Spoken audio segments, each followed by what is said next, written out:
नमस्कार, आदाब। सरहद के 2 रुख के शुमारे में आप सभी नाजरीन का इस्तकबाल है। आइए सबसे पहले नजर डालते हैं सुर्खियों पर। गिलगित बल्तिस्तान के इंतखाबात में हुई भारी धांधली, फिर भी बहुमत से दूर तहरीक-ए-इंसाफ। नाम निहाद आजाद कश्मीर में हुआ पाकिस्तानी फौज के खिलाफ एहतजाज। और नई सूरत में तैयार किया जा रहा है श्रीनगर का मशहूर ट्यूलिप गार्डन। आखिरकार वही हुआ जिसका अंदेशा था। इस बात का खदशा पहले से जताया जा रहा था कि गिलगित बल्तिस्तान के इंतखाबात में जमकर धांधली होगी, और ऐसा ही देखने को मिला। हालांकि तमाम जतन करने के बावजूद इस्लामाबाद पर काबिज तहरीक-ए-इंसाफ पार्टी बहुमत से दूर रह गई, और अब उसकी निगाह आज़ाद उम्मीदवारों पर गड़ी है। हालांकि इनकी हिमायत हासिल करना इतना मुश्किल नहीं होगा, क्योंकि इंतखाबात में विजयी बनकर उभरे इन इंडिपेंडेंट रहनुमाओं पर खुफिया एजेंसी ISI का भारी दबाव है कि वो पाकिस्तान तहरीक-ए-इंसाफ यानी PTI को अपना सपोर्ट दे। इस दरमियान 2 अहम सियासी जमातों PPP और मुस्लिम लीग ने भारी धांधली का इल्जाम लगाते हुए बेशतर हलकों में शाफो शफाफ तरीके से दोबारा चुनाव कराने की मांग की है। गिलगित बल्तिस्तान में महीनों पहले से ये खदशा जताया जा रहा था कि इस खित्ते में इमरान खान की पार्टी तहरीक-ए-इंसाफ पाकिस्तानी फौज की मदद से इंतखाबात में वही किरदार दोहराएगी जो उसने 2 साल कबल इस्लामाबाद में किया था, यानी धांधली के बल पर इख्तिदार हासिल करना। हालिया आम चुनाव में बिना किसी बड़े सियासी चेहरे के मैदान में उतरने के बावजूद अगर कल को वजूद में आई नौसिखिया जमात बाजी मार ले जाती है तो फिर शक होना लाजमी है। इसीलिए छोटा बड़ा हर सियासी रहनुमा इस बात का इल्जाम लगा रहा है कि धांधली के बल पर आवाम के वोटों को चोरी किया गया है, उनके हक पर डाका डाला गया है, और इसके खिलाफ आवाम सरापा एहतजाज है। अगर इलाके की पुरअमन रखना चाहते हो तो हम कल की गिनती में ही जीत चुके हैं। हमारी जीत को तस्लीम करो और अपनी हार को तस्लीम करके कल खोमर के एरिया को क्लियर करो। अगर तुम नहीं करोगे तो इंशाअल्लाह हम कल गिलगित के अंदर भी हर एरिया के अंदर हम पुरअमन धरना देंगे। गिलगित बल्तिस्तान में इंशाअल्लाह अमन फैलाने वालों की चलेगी। हम अमन के दाई हैं, हम पुरअमन जलसा कर रहे हैं। इंशाअल्लाह गिलगित बल्तिस्तान और पूरा पाकिस्तान हमारा है, और इंशाल्लाह अमन भी गिलगित बल्तिस्तान के अंदर हम लाएंगे।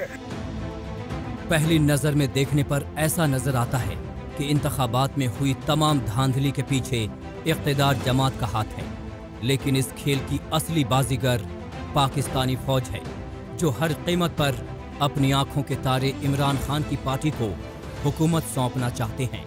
ऐसा इसलिए क्योंकि आज की तारीख में इन फौजी जनरलों और ISI वालों को तहरीक-ए-इंसाफ के अलावा किसी और पर एतबार ही नहीं रहा, क्योंकि बाकी सारी जमातें तो मुत्तहिद होकर पाकिस्तानी फौज पर ये इल्ज़ाम लगा रही हैं कि पर्दे के पीछे से वो ही इमरान हुकूमत को कंट्रोल कर रही है। इसीलिए पाकिस्तानी फौज ने तहरीक-ए-इंसाफ पर भरोसा दिखाते हुए उसे इख्तिदार की बागडोर देने का महफूज फैसला किया।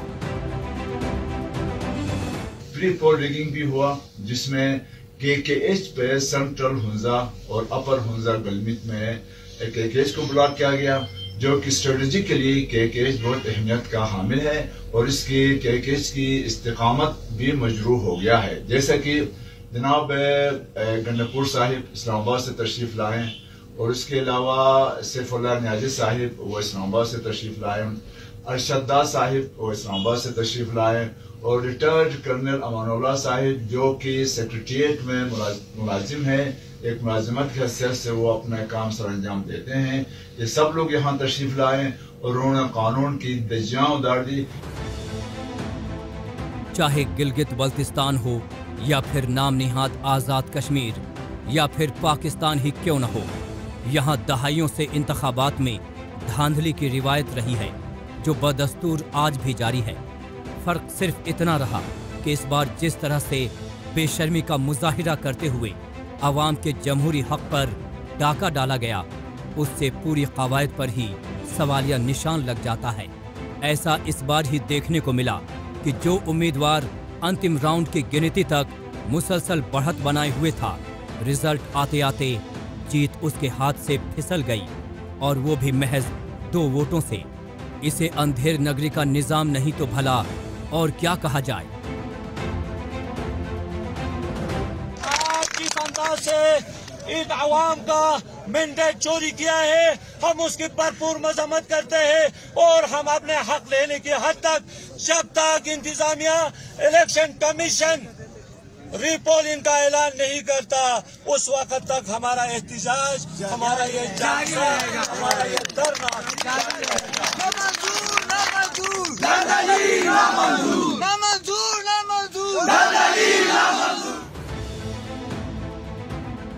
बहरहाल ये धांधली इसलिए लाजमी थी कि हल्का नंबर 2 से जो शख्स चुनाव हार रहे थे उनका नाम फतेहुल्लाह खान है, और मौजूदा वक्त में वो तहरीक इंसाफ का सबसे बड़ा मकामी चेहरा बने हुए हैं। महीनों पहले से ही उन्हें गैर एलानिया वजीर आला मुकर्रर किया जा चुका है।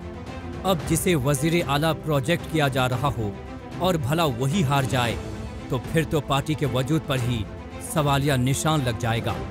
वैसे इंतखाबात के दौरान हर हलके में खास तौर से बहुत से ऐसे कैंडिडेट की हार को यकीनी बनाया गया जो असेंबली में जाकर इस्लामाबाद के लिए परेशानी पैदा कर सकते थे।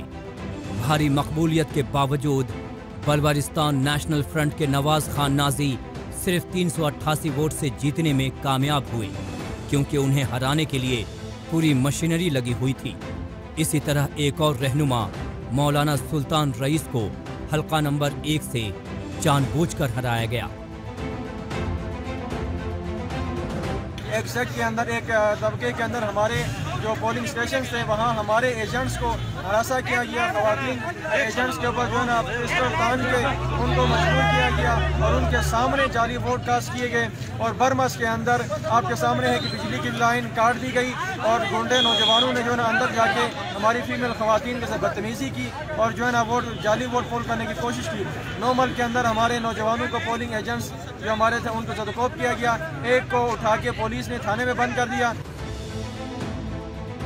सुल्तान रईस को हराने के लिए इस्लामाबाद को यहां से अमजद हुसैन एडवोकेट को जिताना पड़ा, जिनका ताल्लुक पाकिस्तान पीपल्स पार्टी से है और वो इस जमात के मकामी सरबराह हैं।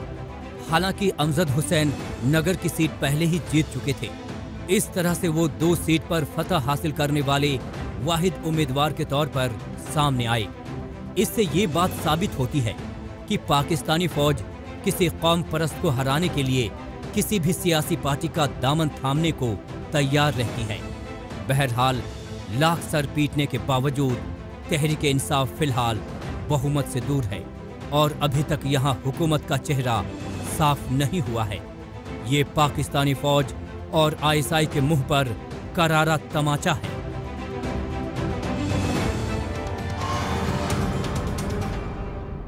गिलगित बल्तिस्तान में 23 सीटों पर नाम निहाद इंतखाबी खेल खत्म हो चुका है। इसके साथ ही लाखों खानदानों के लोगों के बेहतर मुस्तकबिल की उम्मीदों का भी दुखद अंत हो गया है। आइए अब चलते हैं जम्मू कश्मीर।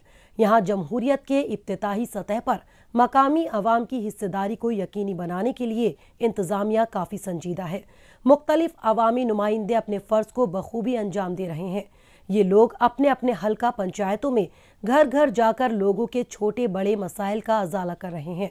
इसके साथ ही पंचायती और ब्लॉक लेवल पर इनके शानदार किरदार से मुतमईन होने के बाद इंतजामिया की जानिब से डिस्ट्रिक्ट डेवलपमेंट काउंसिल का चुनाव करवाना तय हो चुका है। अब जैसे जैसे तारीख नज़दीक आ रही है वैसे वैसे इससे मुतालिक सरगर्मियों में लोगों का जोश देखते ही बनता है। आइए देखते हैं हमारी रिपोर्ट। जम्मू कश्मीर के मुख्तलिफ देही इलाकों के लिए डिस्ट्रिक्ट डेवलपमेंट काउंसिल के चुनाव का ऐलान किए जाने के बाद मुख्तलिफ दूर दराज देही इलाकों में इंतखाबात से मुतालिक सरगर्मियाँ तेज हो रही हैं, जिसकी मिसाल हालिया रोज जिला उधमपुर के पंचारी इलाके में भी दिखाई दी। उम्मीदवारों ने रिटर्निंग ऑफिसर के सामने अपने पर्चे नामजदगी जमा किए। काबिल गौर है कि जिला इंतजामिया की जानिब से इन उम्मीदवारों को अपने जलसे जुलूसों में कोविड-19 से मुतालिक एहतियाती इक़दामात उठाने की हिदायतें दी गई हैं। जो गवर्नमेंट की ओर से हमें एडवाइजरी आई है सबसे ज़रूरी यही है कि बहुत की अगर गैदरिंग करेंगे भी तो ये सबसे पहले तहसीलदार साहब से, SHO साहब से परमिशन लेंगे, गाड़ी चलाएंगे तो वहाँ की परमिशन ले लेंगे। साथ में अगर कोई जुलूस भी निकालना है तो ये सभी गवर्नमेंट की एडवाइजरी को फॉलो करेंगे। कोविड में यहाँ पर जो सबसे बड़ा जो प्रेशर है इस वक्त, हम मतलब इनको बार बार हदायत दिलवा रहे हैं जो गवर्नमेंट की ओर से आ रही है कि डिस्टेंस मेंटेन रखेंगे, मास्क को जरूरी पहनाएंगे, सैनिटाइजर का भी जरूर इस्तेमाल करेंगे। गैर जमहूरी निज़ाम और जमहूरी निज़ाम में ज़मीन आसमान का फ़र्क होता है।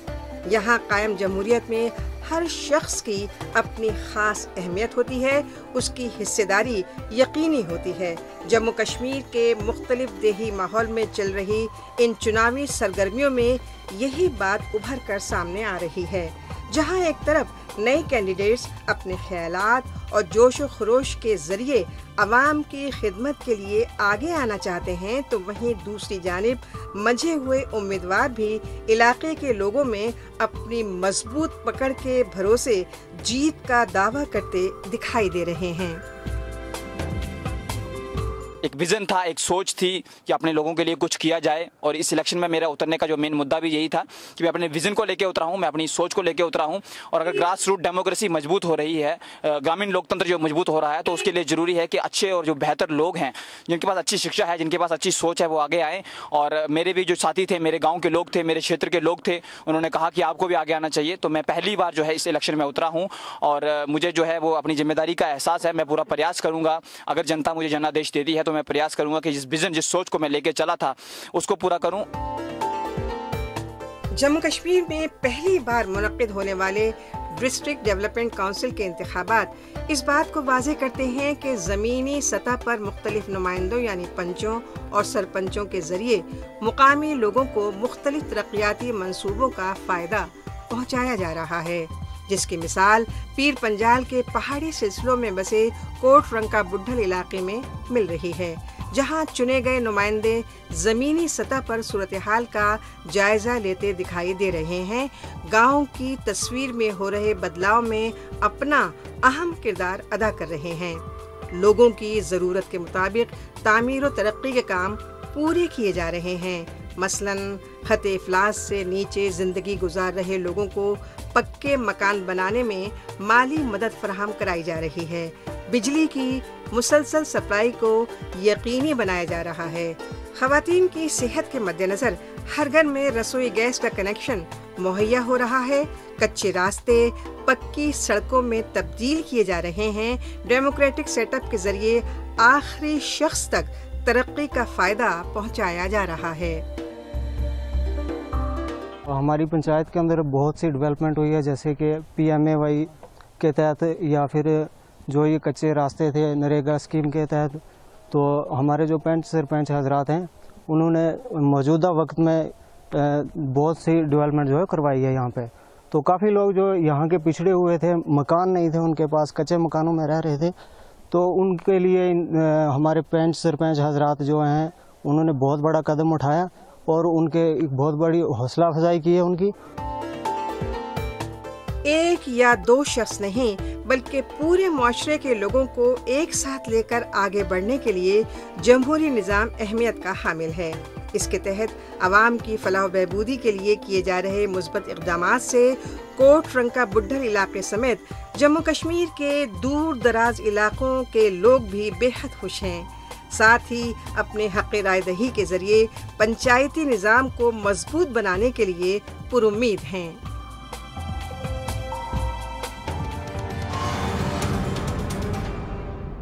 मौजूदा दौर सोशल मीडिया का दौर है। आजकल खबरों को जानने, अपनी राय रखने और खबरों के तबादला ख्याल में ट्विटर का खूब इस्तेमाल हो रहा है।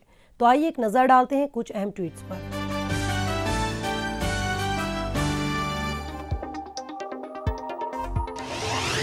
सैयद अली बेग ने ट्वीट किया है कि आजकल इंतखाबी धांधली इक्तिदार में बने रहने का सबसे बेहतर हथियार बन गया है। आपको बस एक ताकतवर फौज की जरूरत है जो सियासतदानों को काबू में रख सके। गिलगित बल्तिस्तान में पाकिस्तान कठपुतली हुकूमत की तरह काम करेगा और पाकिस्तानी फौज का तानाशाही राज नाफिज होगा, फिर भले ही मकामी अवाम बुनियादी जरूरतों के लिए तरसते रहें।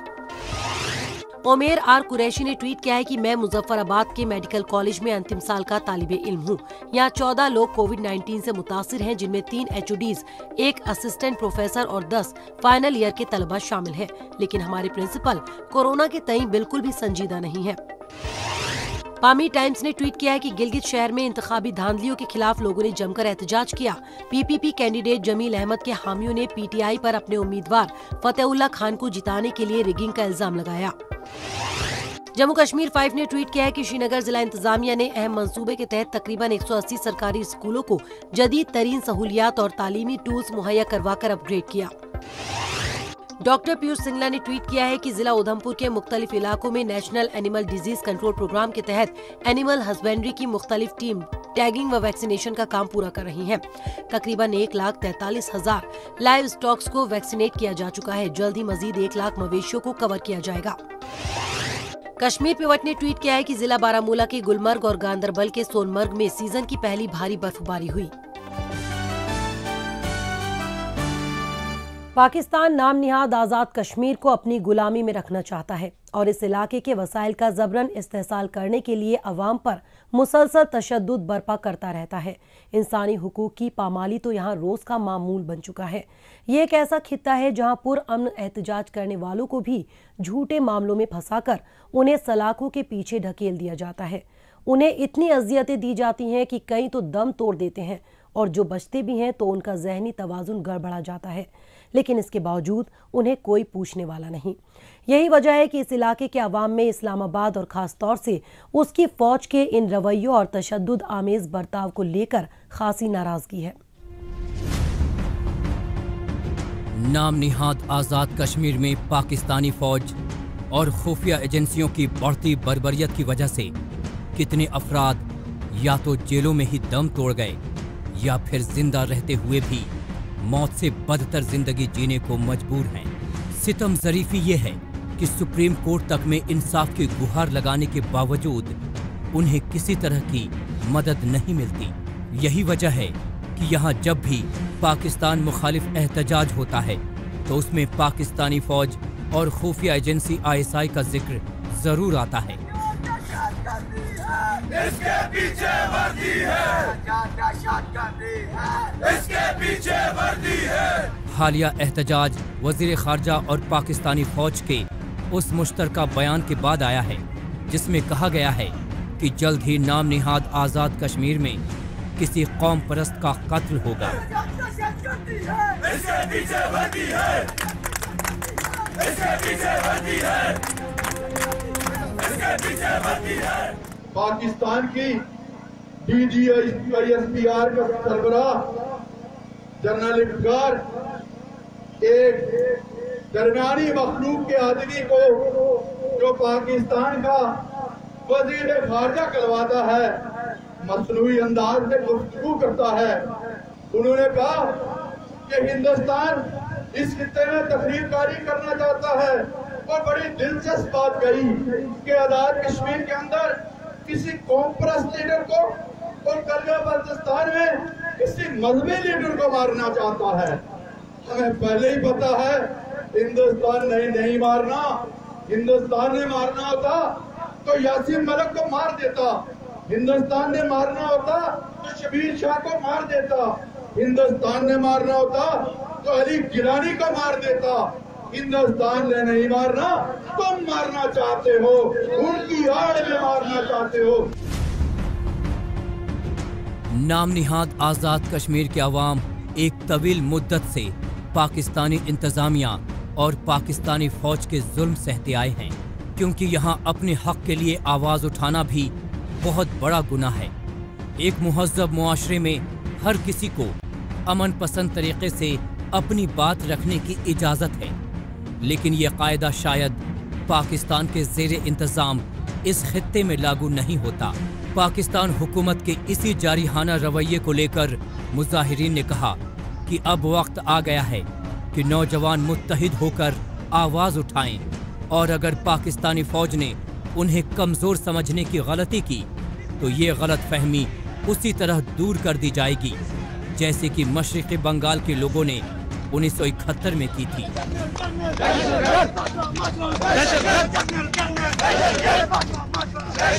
ये आपके लिए, हमारे लिए लड़ने वाली फौज नहीं है, ये तो अपने लिए भी लड़ने वाली फौज नहीं है। जिसने बंगाल में कत्लेआम किया था, ये बलोचिस्तान में आज लोगों का कत्लेआम कर रही है। ये केपीके में पीटीएम के लोगों से खौफजदा है, ये इसीलिए तो यहाँ से भी खौफजदा है। बड़ी दिलचस्प सूरत-ए-हाल है।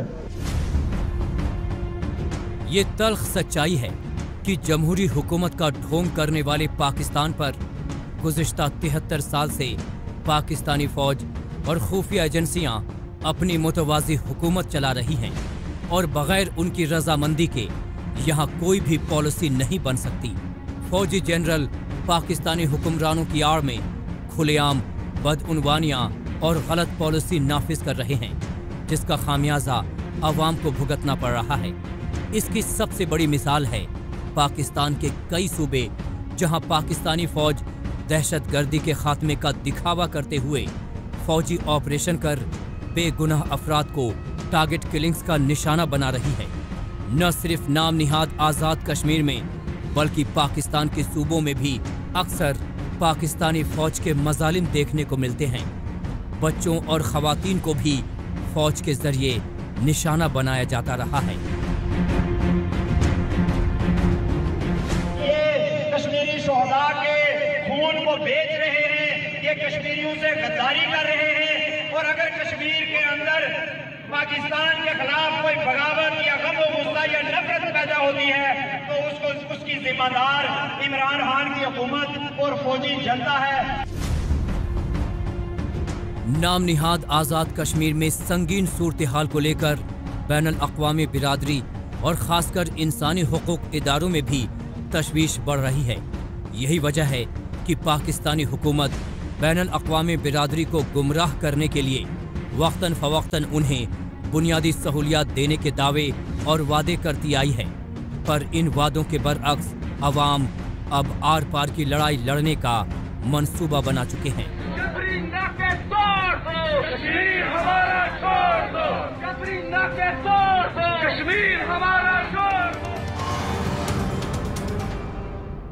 पाकिस्तान के कब्जे वाले इलाकों में बदहाल इंतजामात देखने के बाद अब वापस लौटते हैं जम्मू कश्मीर।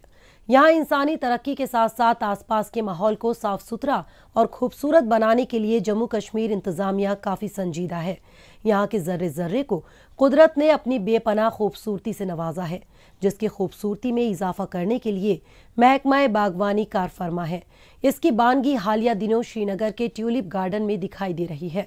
इस साल महकमा बागवानी की जानिब से सयाहों के लिए ट्यूलिप गार्डन को नई सूरत में तैयार किया जा रहा है, ताकि ज्यादा से ज्यादा तादाद में सयाह गार्डन की इस बदली जा रही तस्वीर का जमकर लुत्फ उठा सके।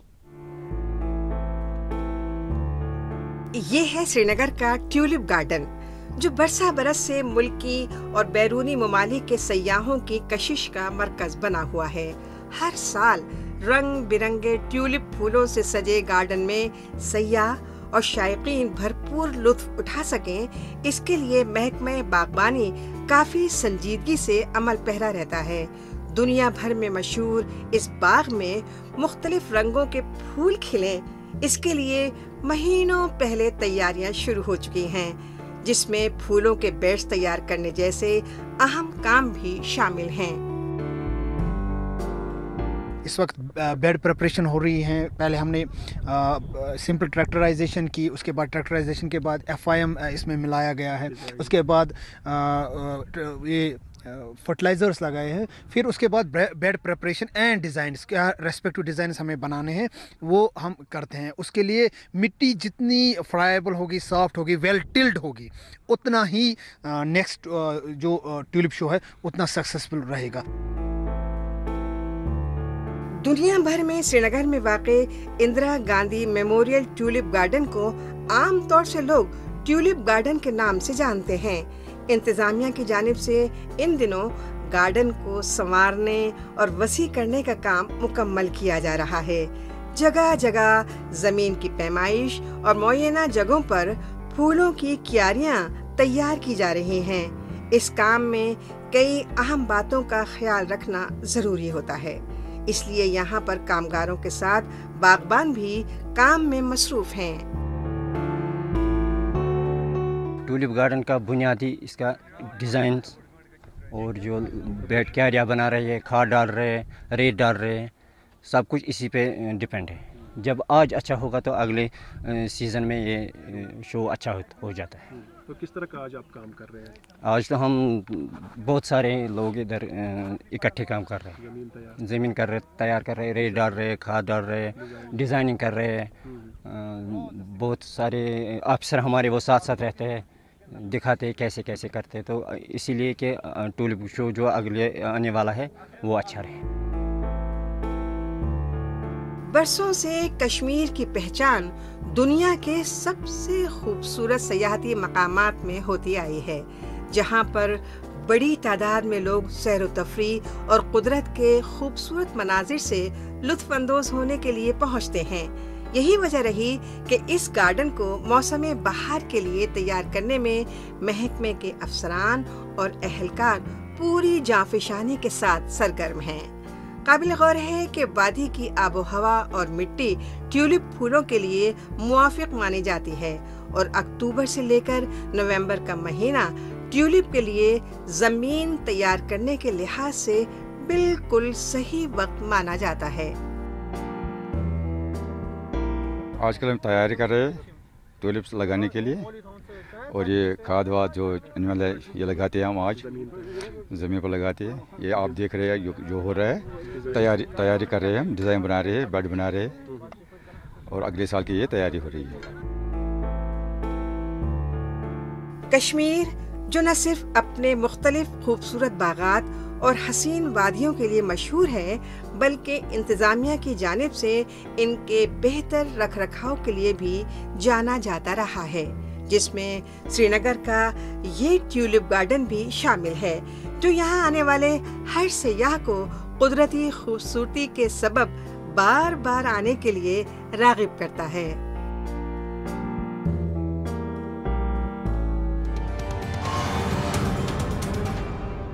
नाज़रीन, इसी के साथ हमें दीजिए इजाजत। अगले हफ्ते इसी दिन इसी वक्त फिर होगी मुलाकात। तब तक के लिए नमस्कार, खुदा हाफिज।